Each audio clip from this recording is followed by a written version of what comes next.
최근 수많은 원인으로 갖가지 화재와 폭발 사고가 잇따르고 있는데요. 이러한 화재 폭발 사고를 막기 위해 우리나라에선 화재를 분석하는 국가공인 연구실이 있습니다. 오늘 내마가 떴다에서는 과학적인 연구 시험을 통해 화재 사고 관련 감정과 화재 예방법을 찾기 위해 힘쓰는 소방과학 연구실을 찾아가 봤습니다. 안녕하세요. 시민기자단 이태민입니다. 2014년에는 유독 사건 사고들이 잇따라 발생하고 있는데요. 특히 최근 들어 화재나 폭발 사고들이 끊임없이 발생하고 있어서 국민들이 많은 두려움에 떨고 있습니다. 그래서 오늘은 화재를 예방하고 피해를 줄이기 위해 노력하는 현장으로 한번 가보려고 하는데요. 바로 이곳 충남 아산에 위치한 소방과학연구소입니다. 자, 그럼 소방과학연구소에서는 어떤 일을 하는지 저와 함께 한번 가보실까요? 최근 의뢰 건수가 부쩍 늘어 하루에도 수십 건씩 화재 원인 추적을 도맡는 곳. 충남 아산에 위치한 소방과학연구실에 도착했습니다. 많은 연구원분들이 아침부터 바빴는데요. 안녕하세요, 박사님. 네, 안녕하십니까. 지금 뭔가 일을 열심히 하고 계셨는데 소방과학연구실이란 거는 어떤 곳인가요? 네, 소방과학연구실은 소방 전 분야에 관한 연구를 수행을 하고 있고요. 일선에서 화재가 발생하게 되면 화재 원인을 분석하는 업무를 수행을 하면서 마치 한국의 화재 관련 CSI라고 보시면 되겠습니다. 첨단 장비와 과학적 수사 기법으로 범죄 분석에 중추적인 역할을 하는 미국 과학수사대 CSI. 이곳 역시 원인이 불분명한 화재를 과학적으로 분석하고 밝혀내는 핵심 역할을 하는 곳인데요. 기자단이 처음 찾아간 기기 분석실에선 연구원들의 증거물 감식이 한창이었습니다. 화재 잔해 속에서 채집한 증거품들은 형태조차 알아보지 못할 정도. 그렇기에 분석에 더욱 집중하고 있었는데요.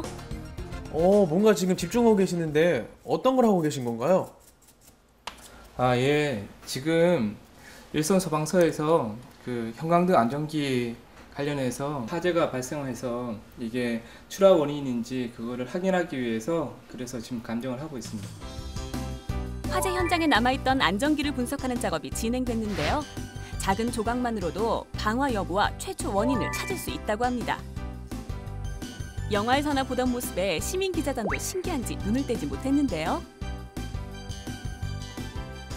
되게 관심 있게 보시네요. 네, 되게 신기한데요? 그러면 제가 문제 한번 내볼까요? 어떤 문제요? 시료가 3개가 있어요. 하나, 둘, 3개가 있는데 관심 많은 기자단을 위한 즉석 돌발 퀴즈. 연구사가 준비한 3개의 시료 중 화재의 원인을 밝혀낼 증거물이 있다고 하는데요. 과연 어떤 것일까요? 시청자 여러분도 맞춰보세요. 근데 연구관이 이런 걸 맞출 때는 뭔가 저도 자세가 중요하거든요. 뭔가를 연구할 때는 자세가 중요합니다.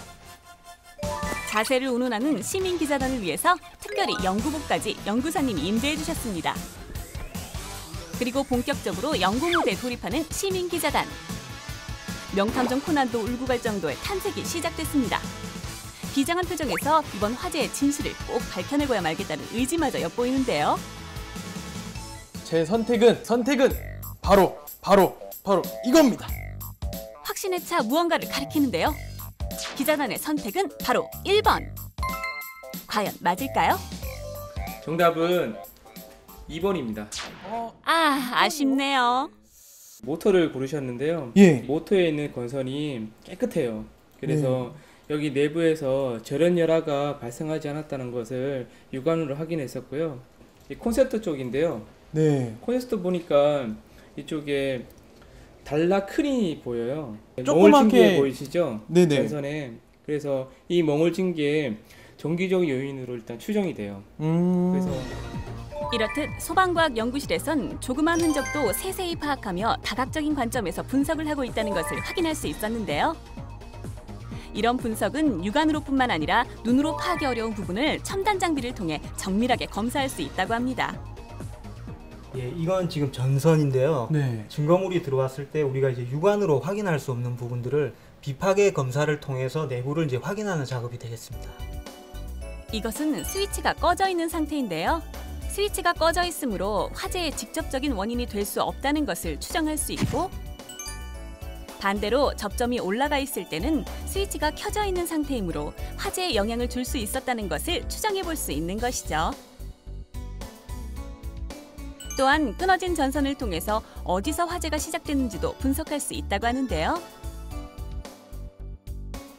뿐만 아니라 전선 조직 검사 등 체계적인 과학 분석을 통해서 더욱 세밀하고 정확한 결과를 도출하고 있기 때문에 우리나라에서 일어나는 대부분의 화재 사건을 연구 분석하고 의뢰로 끊이지 않는다고 합니다.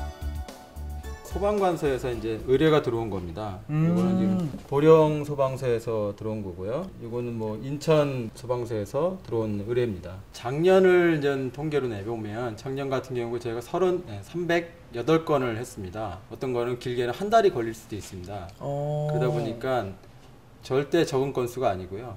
굉장히 많은 건수를 지금 저희가 수행하고 있습니다. 실제로 최근 3년 동안 이곳에서 수행한 화재 감정 건수는 무려 360여 건이나 된다고 하니 화재 분석과 예방법 강구를 위해 얼마나 많은 노력을 기울이는지 알 수 있었습니다.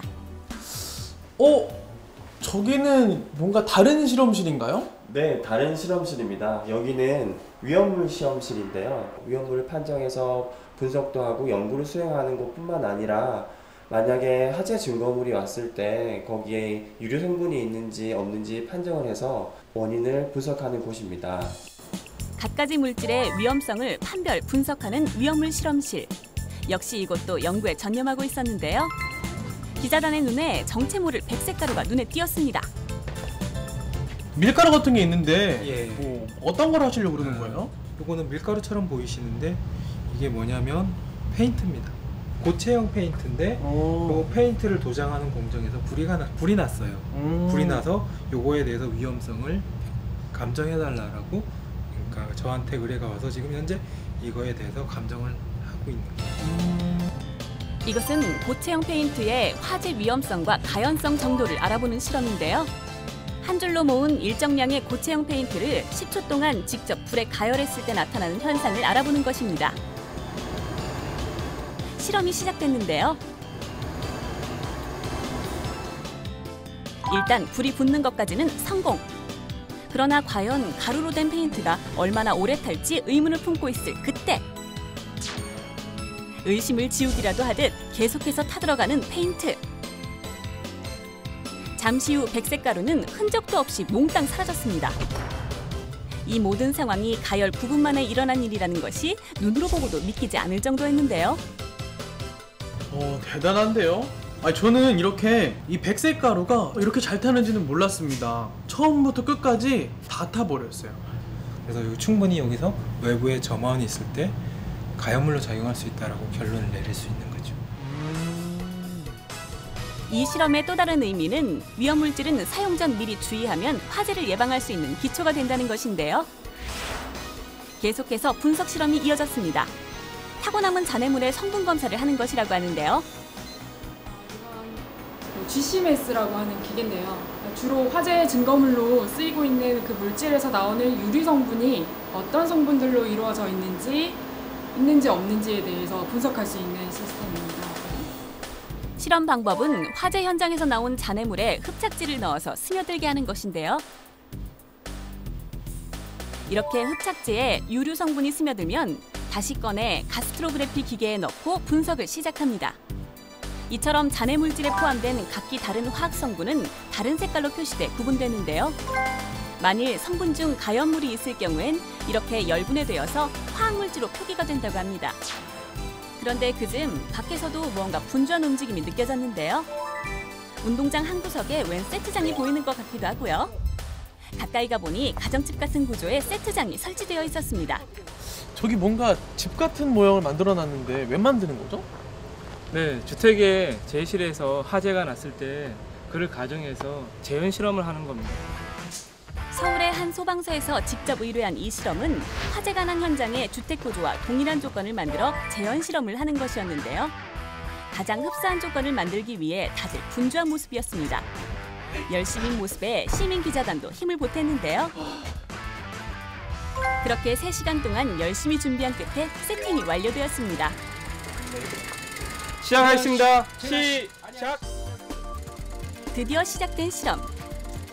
이 재현 실험은 우리가 알지 못하는 가정의 화재 패턴을 알 수 있는 중요한 자료도 될 수 있는데요. 불길이 번지다 점점 사그러지는 듯 하더니 갑자기 집안 물건들이 파손되기 시작합니다. 매우 불안한 기운이 감도는 그 순간 잦아들었던 불길이 집어삼킬 듯한 기세로 치솟아 올랐습니다. 밖은 검정 연기와 유해가스가 거침없이 솟구치며 더 이상 손을 쓸 수 없게 만들어버렸는데요. 40. 마치 실제 화재 현장을 방불케 했습니다. 시청자 여러분, 저희 보십시오. 지금 매캐한 연기가 진동을 해가지고 코를 막고 있습니다. 그렇게 불길은 10분 동안 계속 타올랐는데요. 걷잡을 수 없을 정도로 불길이 거세지자 결국 소화기로 진압을 하며 실험을 종료하게 됐습니다. 시민 기자단도 눈을 떼지 못하는데요. 화재 직후 내부는 집안 전체가 참혹하게 타 형체를 알아볼 수 없는 마네킹과 검게 탄 집안 가구들로 그야말로 아수라장이 되어 있었습니다. 저쪽에 보시면 문이나 안쪽에 보시면은 아예 그냥 형상을 알아볼 수 없을 정도로 그을린 상태입니다. 그리고 제가 또 안쪽에 들어가서 확인을 좀 더 해보고 싶은데 안쪽에는 아직까지 유독가스가 남아있기 때문에 들어갈 수 없는 상태고요. 정말 다시 한번 보건대 화재는 정말 무서운 재앙인 것 같습니다. 화재의 엄청난 위력을 다시 한번 실감한 시간이었습니다. 그렇게 모든 화재 실험이 끝나고 실험 현황을 논의하고 결과로 분석하며 서로의 의견을 나눠보는데요. 결론적으로 얘기하면은 완전 전수시켰어요. 마네킹이 창문 근처에 있다 가정했고 센서는 마네킹에다가 부착을 해서 그 온도 가지고 한 거예요. 이런 토론은 자주 하시는 건가요? 주목적이 수증기가 이렇게 찼을 예, 때 자주 하는 편이고요. 여러 사람의 의견을 들어서 분석하는 그런 과정을 거쳐서 좀 더 신뢰성 있는 결과를 얻기 위해서 하고 있습니다. 가장 정확한 결과를 얻고 화재를 예방하기 위해 날성 공방전은 계속됐는데요. 이러한 노력들이 결국 안전하고 정확한 대비를 하는 안전 대한민국의 주춧돌이 될 것이라 기대해 봅니다. 내일 또 한다니까 그때 한번 결과를 한번 다시 한번 얘기해 봅시다. 수고하셨습니다. 화재 원인을 밝혀내고 거기서 끝나는 것이 아니라 화재를 저감시킬 수 있는 예방 대책까지 이제 수립을 하는 것을 이제 목표로 하고 있습니다. 그래서 더 많은 성과물과 그리고 더 효율적으로 소방 공무원들을 지원할 수 있을 거라고 생각이 됩니다. 화재 조사 및 감정을 과학적이고 합리적으로 분석하는 소방과학연구실. 체계적으로 도출된 연구 결과를 바탕으로 국민들이 더욱더 안전한 환경에서 살 수 있도록 소방과학연구실에서 앞장서 주길 바랍니다.